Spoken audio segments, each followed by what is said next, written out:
SNP's indie game is over. Neil Oliver harshly criticises Nicola's independent ambitions. Nicola Sturgeon has come under fire by a leading Scottish TV presenter over her ambition for an independent Scotland. Neil Oliver has hit out at Nicola Sturgeon over her assurances of delivering a new vote.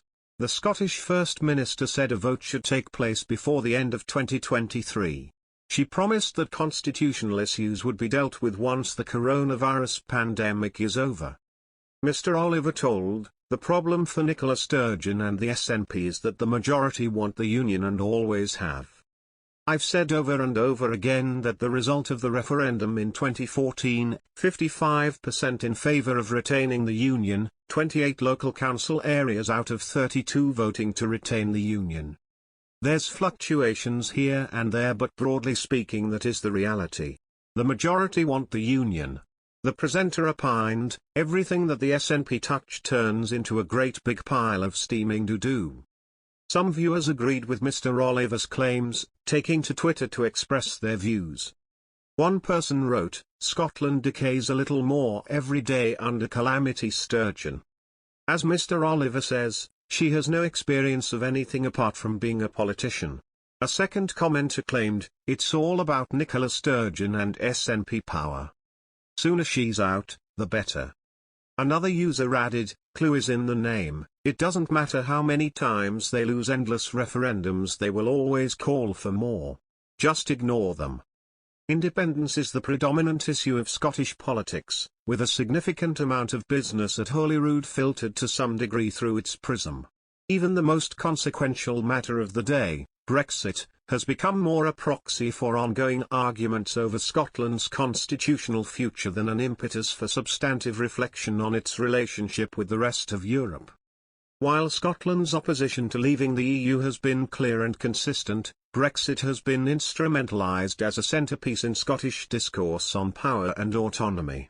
Nevertheless, Brexit has transformed the independence debate by raising the serious prospect of a further referendum much sooner than otherwise would have been expected. Brexit has also ensured that the outlook for Scottish independence is completely changed from 2014. The UK's pursuit of departure from the EU contrasts sharply with Scotland's likely application for EU membership under an independence scenario.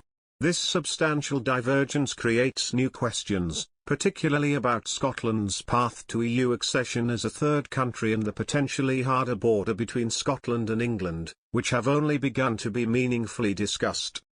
First Minister Nicola Sturgeon has stated her intention to hold a referendum by the end of this year. Last month, she made a formal request to the Prime Minister for the powers to hold a legally valid plebiscite.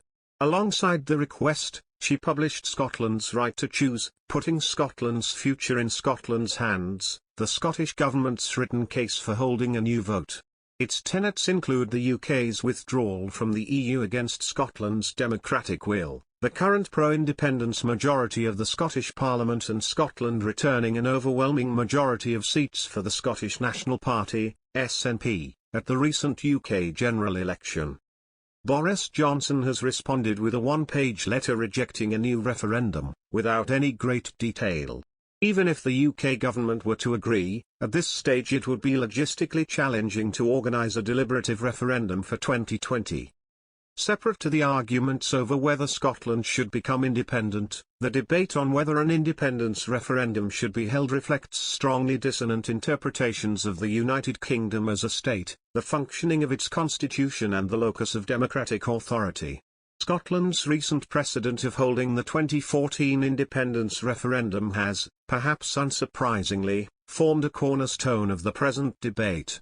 The Scottish Government has consistently sought to replicate the same major steps as before: the devolution of power to hold a referendum, a formal agreement with the UK Government on its conduct and outcome, and the delegation of its main parameters to the Scottish Parliament, instead of the UK level.